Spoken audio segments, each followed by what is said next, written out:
استاد اور شاگرد کے درمیان جو ہے کوارڈینیشن کا جو لیول ہے وہ تو ہمیں نظر ہی نہیں آتا. میں سمجھتی ہوں کہ پڑھانا دنیا کا آسان ترین اور مشکل ترین کام ہے. تعلیم ہے اس کو ایک صرف روزگار کا ذریعہ نہیں، شہری بھی اچھا ہونا چاہیے بچوں کو، اس کی طرف کیسے؟ تو پہلی بات تو یہ ہے کہ ہمارے جو ارباب اختیار ہیں ان کو اپنی نیتیں درست کرنی ہیں.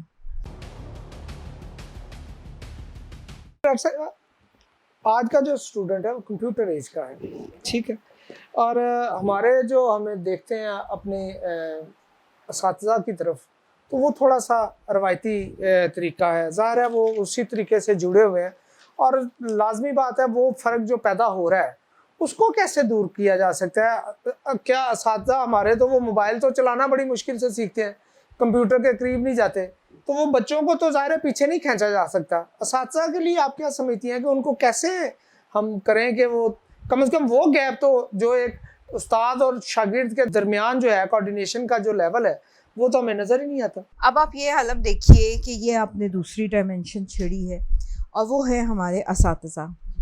اب میں سمجھتی ہوں کہ پڑھانا دنیا کا آسان ترین اور مشکل ترین کام ہے.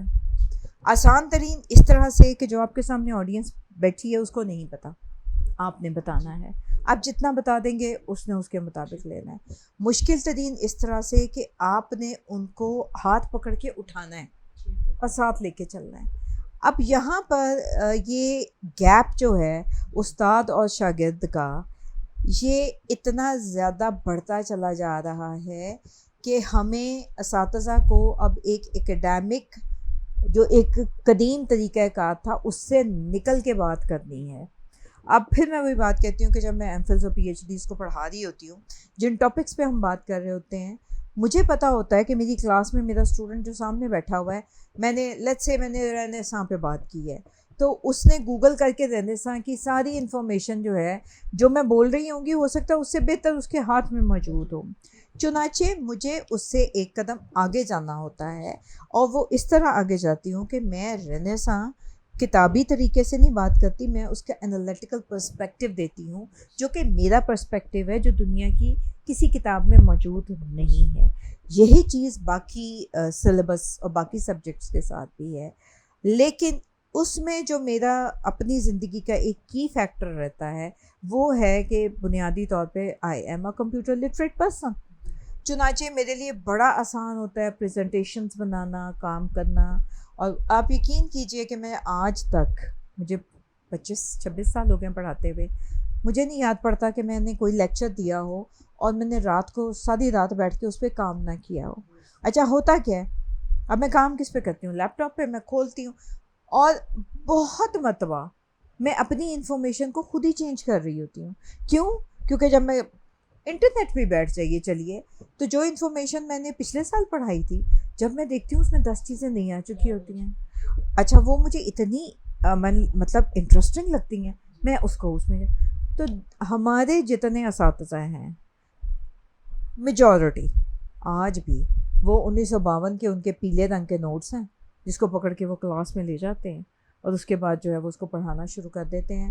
اور جو ایک بہت بڑی چیز جو مجھے سب میں نہیں لیکن اساتذہ میں دکھائی دیتی ہے کہ وہ اپنے اسٹوڈنٹ کو انگیج نہیں کرتے ہیں. اب وہ ون سائیڈڈ لیکچر والا وقت گزر چکا ہے، یہ لازم ہے. اور ایک اور بات یہ ہے کہ جب بھی میں کسی کلاس میں جاتی ہوں، پہلا سیمسٹر یا پہلی کلاس لیتی ہوں، تو اس میں بات یہ جاتے ہی میری ہوتا ہے as a teacher, as an استاد، میں ان کو کہتی ہوں کہ اس کلاس میں ہم مذہب اور سیاست پہ بات کریں گے. اگرچہ یہ ہمارے ٹیبو بن گئے ہیں. جب ہمارے معاشرے میں ان ٹاپکس کو ٹیبو بنا دیا گیا تو ہمارا جو اسٹوڈنٹ ہے جو 16، 18، 20، 22، 24 سال کا ہے، اس نے رجوع کیا نیم حکیموں کو. اب وہ نیم حکیم کون ہے؟ جو میڈیا پہ بیٹھے ہوئے ہیں، جو مختلف ارد گرد ان کے کوئی طلبہ لیڈر ہوتے ہیں، وہ ان سے سوالات کرتے ہیں. اب ان کے جوابات جو ہوتے ہیں وہ اپنے ایجنڈے کے مطابق ہوتے ہیں.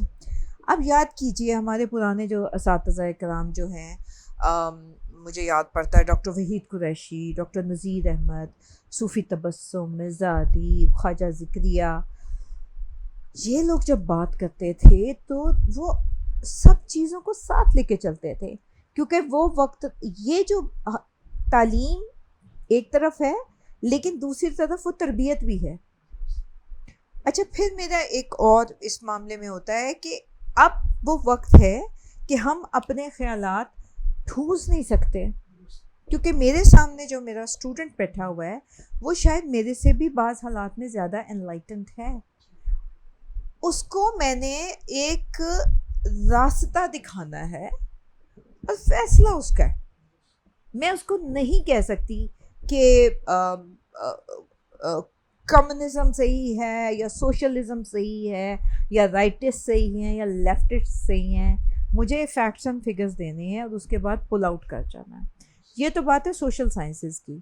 اب آپ سائنسز کا یہ عالم دیکھ لیجئے کہ پتہ نہیں سائنس کے اور میتھس کے، فزکس کیمسٹری کے اساتذہ نے یہ کیوں سمجھ لیا کہ ہم نے جب کلاس میں کھڑے ہونا ہے تو ہم نے ایک خوف کا پیکر بن کے کھڑے ہونا ہے۔ یہ وہ اساتذہ ہیں جن سے کہ اسٹوڈنٹ کمیونیکیٹ کر ہی نہیں سکتے۔ نمبر ایک، میں جب ایز اے اسٹوڈنٹ اپنی زندگی کو دیکھتی ہوں تو اس کے اندر میری جو زندگی کا ڈیلیما تھا وہ میرا میتھ تھا، اور اس کی بنیادی وجہ یہ تھی کہ جو اتنے بھی مجھے میتھ کے اساتذہ ملے وہ انہوں نے چند اسٹوڈنٹس زیادہ کلاس میں بریلینٹ ہوتے ہیں، کچھ ایوریج ہوتے ہیں، کچھ بلو ایوریج ہوتے ہیں، تو جو بریلینٹ ہوتے ہیں وہ تو ان کو بڑی امپورٹنس ملتی تھی۔ اب جب میرے جیسے کوئی پسڈی چلا جاتا تھا تو دیکھیے آپ کو استاد نے شکل دیکھتے ہی کہہ دیا تمہیں تو کچھ آنا ہی نہیں ہے، پہلے سے ختم، بالکل ایسے ہی۔ اور جب میں استاد بنی اور میں نے پڑھانا شروع کیا تو مجھے یہ پتہ چلا کہ جو بریلینٹ ہے وہ تو لے رہا ہے، لیکن میری جو اصل ڈیوٹی ہے نا، وہ جو پیچھے بیٹھا ہے میں نے تو اس کا ہاتھ پکڑ کے اوپر لے کے آنا ہے، نہ کہ یہ کہ میں اس کو اس کی انسلٹ کر کے، اس کی تحقیر کر کے، اور اس کو میں جو تھوڑا بہت دلچسپی ہے وہ بھی ختم، بالکل ختم کہ آپ یقین کریں کہ میں میتھ کی کتاب دیکھتی تھی نا مجھے پسینے چھوٹ جاتے تھے۔ پھر جب میں نے اپنے بچوں کو میتھ پڑھایا تو میں نے ریئلائز کیا، میں نے کہا یار یہ اتنا مشکل سبجیکٹ تو نہیں تھا جو میرے دل میں اتنا خوف اور اس کا اتنا دہشت تھی۔ اور پھر جب میں نے سائنسز کو اسٹڈی کیا، فزکس کو پڑھا، کیمسٹری کو پڑھا، بایو، تو میں نے کہا یار دے واز سو فیسینیٹنگ سبجیکٹس۔ لیکن ہماری بدقسمتی یہ ہے کہ ہماری جو میجورٹی جو اساتذہ ہیں ان کا جو ڈیلیورنس ہے وہ بڑی ویک اور پور ہے، اور اس کے اوپر جو ہے پھر ہمارا اب ہم اصل جو گفتگو کا جو مدعا ہے وہ یہ ہے، ہمیں ان بہت سارے مسائل ہیں، ہمارے اساتذہ جانتے ہیں، ہمارے اسٹوڈنٹس جانتے ہیں، پیرنٹس بھی جانتے ہیں، لیکن ان کو کہیں بھی شاید اس کا کہیں کوئی حل نہیں نظر آتا، کہیں کوئی راستہ نظر نہیں آتا کہ اس صورتحال سے کیسے نکلا جائے، اس صورتحال پہ کیسے قابو پایا جائے۔ آپ بطور استاد، بطور مدر، آپ کیا سمجھتی ہیں کہ ہم اپنے بچوں کو اس کتاب دوستی کی طرف کیسے لا سکتے ہیں، اور ہم اپنے جو تعلیم ہے اس کو ایک صرف روزگار کا ذریعہ نہیں، شہری بھی اچھا ہونا چاہیے بچوں کو، اس کی طرف کیسے؟ دیکھیے، اگر آپ سوچ لیں نا کہ آپ نے مسئلہ حل کرنا ہے تو حل نکل آتے ہیں۔ تو پہلی بات تو یہ ہے کہ ہمارے جو ارباب اختیار ہیں ان کو اپنی نیتیں درست کرنی ہیں، اور وہ نیتیں درست، دیکھیے میں اور آپ ہم دونوں کوئی بہت ادستو نہیں ہیں، یہ سب باتیں بہت لوگوں کو پتہ ہیں، لیکن کچھ ایسی چیزیں ہو رہی ہیں جن کی وجہ سے کہ ایک تو ہم صحیح سمت میں چل نہیں پا رہے ہیں۔ سب سے پہلی بات تو یہ ہے کہ جینون لوگوں کو میرٹ کے اوپر لے کے آئیں جو کہ آپ کا کریکلم درست کریں، اور کریکلم جو ہے وہ طلبہ دوست ہو، ان کو ڈرانے کے لیے نہ ہو، انہیں خوف زدہ کرنے کے لیے نہ ہو، آسانیاں پیدا کی جائیں اس کے اندر۔ دوسری جو اہم ترین چیز ہے وہ ہے ہمارا over all educational administrative system, جس میں کہ ہمارا ایگزامینیشن سسٹم آ جاتا ہے، ہمارے یہ اینول سسٹم، سیمیسٹر سسٹم، یہ سارے کے سارے آ جاتے ہیں۔ ہماری جو ہائر ایجوکیشن ہے اس کی بہت بنیادی خرابی کی وجہ یہ تھی کہ ہم نے جب سیمیسٹر سسٹم کو لے کے آئے تو اس کے جو لوازمات تھے وہ ہم پورے نہ کر سکے، اور نہ ہم اینول سسٹم کے رہے نہ ہم سیمسٹر کے رہے، اور ایک بیچ کا گندا سا راستہ نکل آیا، اور اس میں جتنی خرابیاں ہوئی ہیں وہ آپ کی سوچ ہوگی۔ میں اس لیے ان پہ بات کر رہی ہوں کیونکہ میرا تعلق زیادہ ہائر ایجوکیشن کے ساتھ ہے۔ اور آپ یہ دیکھیں کہ سیمسٹر سسٹم میں آپ کا انٹرنل جو ٹیچر ہے وہ ڈیمی گاڈ ہے، اگر اس کا دل چاہے گا تو وہ آپ کو پاس کر دے گا، اگر نہیں دل چاہے گا تو اچھا۔ پھر انٹرنل ایگزامینیشن ہے، اس کے اندر ہوتا کیا ہے کہ سب کی نہیں میں بات کر رہی، اساتذہ کچھ ہیں سارا سیمسٹر پڑھاتے نہیں ہیں، آخر میں 4 اسائنمنٹیں دے دیں بچوں کو، اس کو گریڈ دے کے فارغ کر دیا۔ اگر وہ اس وقت بچے کو فیل کریں تو بچہ تو جا کے گریبان پکڑ لے گا کہ جی آپ نے تو سارا سیمسٹر پڑھایا نہیں ہے، اب آپ ایگزام کیوں اتنا مشکل لے رہے ہیں۔ دوسرا، پھر پہلے ہوتا یہ تھا کہ ہمارے ایگزامز ایکسٹرنل کے پاس ہوتا تھا۔ مجھے یاد ہے کہ یہ جو انٹرمیڈیٹ کا سسٹم ہوتا تھا تو میرے والد صاحب کے پاس پیپرز آیا کرتے تھے، اور وہ 2 لیولز ہوتے تھے کہ نیچے ایگزامنرز ہوتے تھے، ان کے اوپر ایک ہیڈ ایگزامنر ہوتا تھا، شاید میں نام غلط لے رہی ہوں، لیکن یہ وہ جو ابو کے نیچے لوگ ہوتے تھے نا 5-6، تو وہ ٹیسٹ انسٹالمنٹ ابو کو بھیجتے تھے 15 پیپر چیک کر کے، اور ابو ان کو دیکھتے تھے کہ کہیں یہ لینینٹ مارکنگ تو نہیں کر رہے، بہت سخت تو نہیں کر رہے، اور وہ ڈائریکشنز دیتے تھے۔ اچھا، اس سے کرپشن بھی نہیں رہتی تھی، کتنے لوگوں کو اپروچ کریں گے، کیونکہ جس نے نیچے پیپر چیک کیے ہیں اس کا اوپر بھی کوئی بیٹھا ہوا ہے اس کو دیکھنے کے لیے۔ یہ سارے سسٹمز موجود تھے۔ پھر ایک بہت بڑی ٹریجڈی جو ہماری یہ ہوتی ہے کہ جو گریڈنگ کا سسٹم شروع کر دیا، ABCD، فیل والا لفظ ہم نے نکال دیا۔ اب ہم اسٹوڈنٹ کی بہت عزت کرتے ہیں کہ اس کو ہم کہتے ہیں بھی تمہارا E گریڈ آیا ہے، F آیا ہے، اس کو یہ نہیں ریئلائزیشن ہوتی کہ وہ فیل ہو رہا ہے۔ پھر پرسنٹیج کی بات آ رہی ہے اس میں، اور میں ایک بات اور یہ کہتی چلوں کہ اس پورے معاملے کا بیڑا غرق کرنے میں ہمارے ہائر ایجوکیشن کمیشن کا بہت بڑا ہاتھ ہے۔ ہائر ایجوکیشن کمیشن جو ہے وہ ایک ایسی کنفیوژن ہے کہ آج اینول کل سیمسٹر، آج MPhil ہوگی کل نہیں ہوگی، آج PhD ہوگا کل نہیں ہوگا۔ ہر سال ان کی پالیسیز جو ہیں وہ چینج ہوتی ہیں، ہر سال اسٹوڈنٹ اس کی وجہ سے سفر کرتے ہیں۔ اور آخری بات وہ یہ ہے کہ اس بات کو تو ہم سب جانتے اور سمجھتے ہیں کہ ہماری سوسائٹی کے اندر اساتذہ کی کیا عزت ہے۔ میں آپ سے بڑی اوپنلی بات کرتی ہوں کہ اس وقت اگر آپ دیکھیے تو BS 18, 19, 20 کے جو آفیسرز ہیں ان کے سیلری پیکج اور سول سروس کے لوگوں کے سیلری پیکج جو ہیں ان کا موازنہ کر کے دیکھ لیجئے، ان کی فیسلٹیز دیکھ لیجئے، آپ کو زمین آسمان کا فرق ملے گا۔ عزت بھی اسی طرح سے زمین آسمان کا فرق ملے گا۔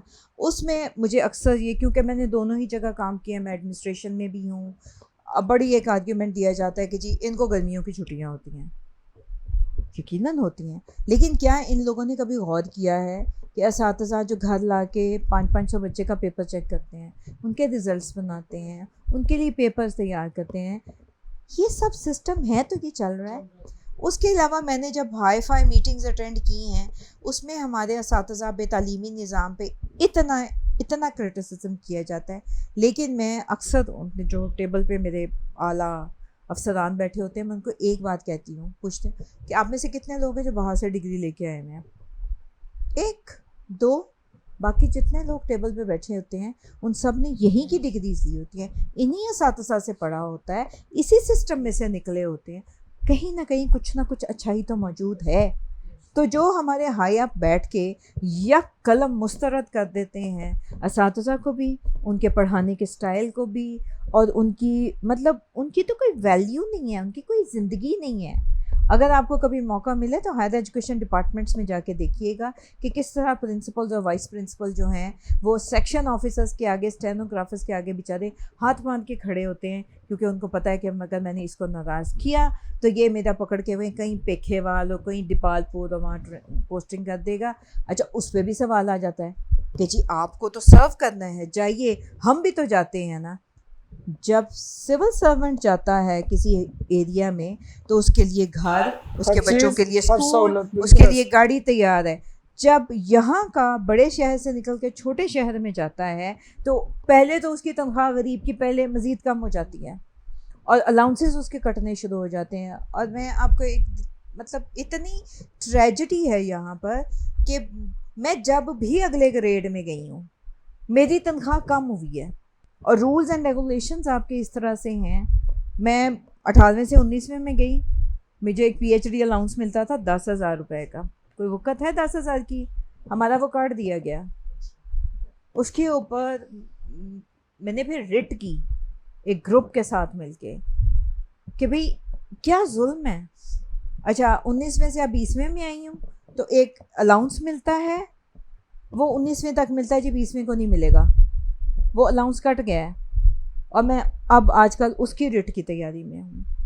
تو کہنے کا مقصد یہ, کبھی آپ کو وقت ملے تو یہ جتنے ہمارے گریڈز ہیں ان کی سیلریز کو کمپیئر کیجیے گا between the educationists, health workers and the civil servants.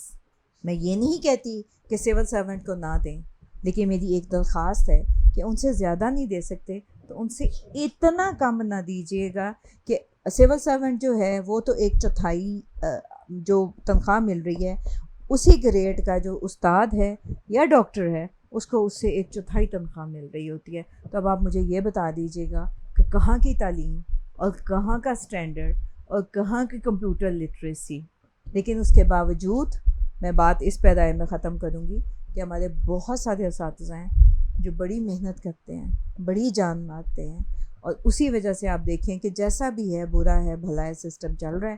ہاں میجورٹی اساتذہ جو ہے وہ ڈسیزن میکنگ میں ان کو شامل نہیں کیا جاتا اور ان کے اوپر چیزیں تھوپ دی جاتی ہیں اور پھر ان کو اسی کے اندر رہتے ہوئے پڑھانا پڑتا ہے, اور اس کے بعد ہمیں قطعاً وہ نتائج نہیں ملتے جو ہمیں ملنے چاہیے. ویئرز, آپ نے ڈاکٹر کنول خالد صاحبہ کی گفتگو سنی.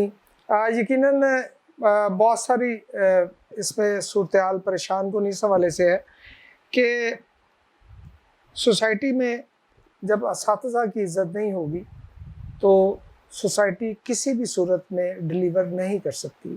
بطور استاد ڈاکٹر صاحبہ نے بہت طویل عرصہ گزارا اور یہ انہوں نے صورتحال کو بہت قریب سے بھی دیکھا. ہائر ایجوکیشن سسٹم کی بات کی جائے جس کے بارے میں آج کل ہر دوسرا بچہ فخر سے کہتا ہے کہ میں ایم فل ہوں یا پی ایچ ڈی کر رہا ہوں, اس کے بعد بھی اگر ملک ترقی نہیں کرتا, اگر وہ بچہ بہتر روزگار نہیں پاتا, اس کا مطلب یہ ہے کہ ہمارے جو ذمہ داران ہیں جو اس سسٹم کو چلا رہے ہیں, خرابی کہیں نہ کہیں ان کی میز کے نیچے ہے یا ان کے دماغ کے اندر ہے. اپنا بہت سارا خیال رکھیے گا. اللہ نگہبان.